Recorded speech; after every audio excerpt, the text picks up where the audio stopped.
Hello everyone! Today's video, luto tayo ng bulanglang. Ilalagad nyo lang yung garlic, lemongrass, and ginger.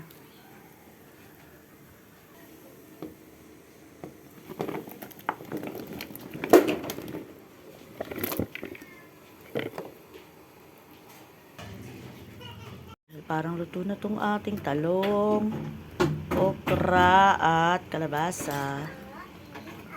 Lagay natin tong mga ulo. Mga ulo ng isda na inihaw.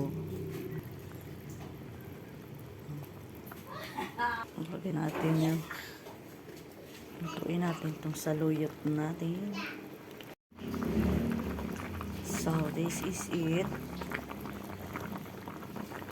Pwede na tayong kumain. Salamat sa panonood. Thank you. God bless you all.